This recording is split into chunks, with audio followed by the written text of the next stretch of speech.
guitarforum.in থেকে আজকে আমি যে বিষয়টা নিয়ে আলোচনা করব সেটা হচ্ছে কি করে নিজের পারফেক্ট লিডওয়্যার চুজ করব। বিভিন্ন ধরনের কোম্পানি বিভিন্ন ধরনের লিডওয়্যার তৈরি করে থাকে।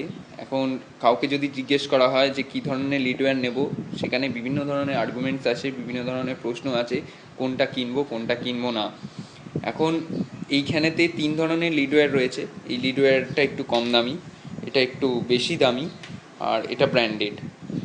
এখন এই লিডওয়্যারটার সাথে এই লিডওয়্যারটার পার্থক্যর প্রধান কারণ হচ্ছে এই লিডওয়্যারটার মেটেরিয়াল। এই দুটো কিন্তু সেম লেন্থের। ওমসের ল অনুযায়ী the more the length is the more the resistance. এখন এই দুটো যদি সেম লেন্থ হয় তাহলে এটা সেম সিগন্যাল ক্যারি করে। এখন এইটার মধ্যে যে জিনিসটা দেখতে হবে, দুটো জিনিসের জন্য এই জিনিসটার দামের ডিফারেন্ট আসে। একটা হচ্ছে এই যে দুটোর আলাদা কানেকশনকে সেপারেট করে রেখেছে এই প্লাস্টিকের মতন মেটেরিয়ালটা, এই মেটেরিয়ালটার জন্য। এই মেটেরিয়ালটা যত প্রপার হবে তত থ্র্যাশ সহ্য করতে পারবে যখন এটা লক হয় গিটারে বা অন্য কোনো ইনস্ট্রুমেন্টেতে। এটার ক্ষেত্রেও তাই, এই মেটেরিয়ালটা এটার থেকে একটু বেটার, যার জন্য শুধু এই জিনিসটার মেলটার একটু দাম আছে, এই মেল 1/4 ইঞ্চেসের। এখন এই জিনিসটার মধ্যেও, এই তারের মধ্যেও অনেক কিছু থাকে যেটার জন্য দামের পার্থক্য আসে। প্রথম যেটা, সেটা হচ্ছে এই তামা, এই কপারটা। এই কপারটা যত ভালো সিল্ড হবে তত ভালো কিন্তু নয়েজ কম থাকবে।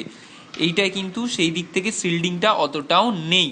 এইখানটা আমরা দেখতে পাচ্ছি এখানে কিছু সিল্ডিং রয়েছে, কিন্তু এই তামার কোয়ালিটিটা এটার থেকে কিন্তু বেটার, অনেক ভালো গ্রাউন্ডকে ক্যারি করতে পারে। এই দুটোর গ্রাউন্ডকে কিন্তু অনেক ভালো ক্যারি করতে পারে, কারণ এটা অনেকটা ভারী এবং অনেকটা কোয়ান্টিটি, এই তামার পরিমাণ এতে বেশি আছে। আরেকটা যেটা, সেটা হচ্ছে এই তারের কোয়ালিটির ওপর। এই তারটা এই তারটা এমন একটা তার, এইটাকে যদি আমরা এরকমভাবে মুড়ি এই জায়গাটায় টেনশন ক্রিয়েট হবে, কিন্তু এই তারটাকে যদি আমরা মুড়ি এই জায়গায় কিন্তু টেনশন ক্রিয়েট হবে না। এখন বাইরে থেকে দেখতে গেলে তো এভাবে দেখা যাবে না, তাহলে কি করে বুঝবেন আপনি? আপনার বোঝার একমাত্র উপায় হচ্ছে এই জায়গাটাকে এরকমভাবে চাপা। এইটাকে যদি এরকম চাপি, আমাদের যদি নখগুলো এরকম বসে যায়, তাহলে বুঝতে হবে এর এর ইনসুলেটিং মেটেরিয়ালটা খুব ভালো, এটা ফ্লেক্সিবল। আমি এরকম মুড়লে এটাই আমার টেনশন ক্রিয়েট হবে না, এটা বেশি দিন টিকবে। আর তামার কথাটা যদি দেখতে হয়, তাহলে এই পুরো তারটাকে নিয়ে ওজন করে দেখতে হবে এই ওজনটা নর্মাল একটুখানি ভারী কিনা আপনার আগের ব্যবহার করা তারের থেকে বা আপনার প্রয়োজনের তুলনায়। এটা একটু ঘাঁটাঘাঁটি করলেই এই বিষয়টা নিয়ে অনেকটা কিছু জানা যাবে। এবার আসছি এই ব্র্যান্ডেড তারটা।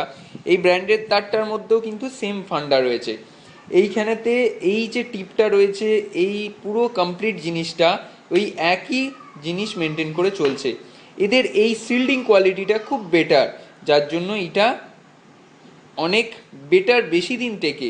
এছাড়াও এদের এইখানেতে রয়েছে এই টিপটা, এই টিপের মধ্যে এই জায়গাটাতেও খুব ভালো বেটার মেটেরিয়াল দেওয়া রয়েছে। আমরা যদি এটাকে মুড়ি, এটা ফ্লেক্সিবলও, কারণ এটা আমরা হাত টিপলে এটাও মুড়ে যায়। এইগুলো হচ্ছে সাধারণত দেখে কেনার নিয়ম। এছাড়াও বিভিন্ন রংচঙে বিজ্ঞাপন অনেক সময় মেন্টালিটিকে চেঞ্জ করে দেয়, মানুষের কনজিউমার মেন্টালিটিকে। সেটা হওয়ারই কথা, কিন্তু চোখ কান খোলা রাখলে সব কিছুর থেকেই নিস্তার পাওয়া যায়। অনেকে বলে বিভিন্ন ধরনের তার অ্যাম্প থেকে আসা এক্সট্রা হাম থেকে রক্ষা করে। এখন আপনি জিজ্ঞেস করবেন এই হামটা কি। এই হামটা নিয়ে আপনি যদি সার্চ করেন এমনি নেটেতে, তাহলে আপনি দেখতে পারবেন 60 থেকে 120 হার্টজের একটা ফ্রিকোয়েন্সি তৈরি হয়। সেটা এই অ্যাম্পের ট্রান্সফরমার থেকে তৈরি হয়। যে কোনো অ্যাম্পের ট্রান্সফরমারে এই ফ্রিকোয়েন্সিটা তৈরি হয়, যেটার থেকে বিভিন্ন ধরনের নয়েজ আসে, এবং কোনো কোনো সময় খুব ভালো, খুব সেন্সিটিভ যদি পিক আপ ইউজ করা হয়, তাহলে এই হ্যামটা ক্ষতি করতে পারে। এই হ্যামটা থেকে রক্ষা করার জন্য অনেকে গ্রাউন্ড লাইন তৈরি করে, কিন্তু সেই গ্রাউন্ড লাইনটাও অনেক সময় ফেলিওর হয়ে যায়। কোনো তার এখনো পর্যন্ত এত লো ফ্রিকোয়েন্সিকে আটকাতে পারে না। এটা যারা বলে তারা খুব ভুল বলে। যেটা করা উচিত, সাধারণত এইখানে লিডওয়্যারটাকে লাগিয়ে অ্যাম্পেতে সামনে একটুখানি এরকমভাবে গোল গুটিয়ে রেখে তারপর এই বাকিটুকুনিকে ইউজ করা উচিত। এবার এইখানটায় একটুখানি যদি এরকম গুটানো থাকে, তারপর যতটা লম্বাই থাকুক আপনি স্টেজেতে ব্যবহার করতে পারবেন, আপনি যে কোনো জায়গায় ব্যবহার করতে পারবেন। এতে সুবিধাটা কী হবে, এইখানে একটা আইসোলেশনের জন্য এখানটা একটা অসিলেট করবে। এই স্পেশাল আইসোলেশনে এই অসিলেটটা আপনার বিভিন্ন ধরনের হাম, এই ফ্রিকোয়েন্সিগুলোকে ডিসেবল করে দেবে, যার জন্য আপনার অনেক ক্ষেত্রে নয়েজ চলে আসবে না। ঠিক এই জন্যেই বিভিন্ন জায়গায় বিভিন্ন প্রোগ্রামেতে স্টেজের মধ্যিখানে বা কোনো ভালো কেউ পারফর্ম করলে এইগুলোকে এরকমভাবে গুটিয়ে রাখতে দেখা যায়।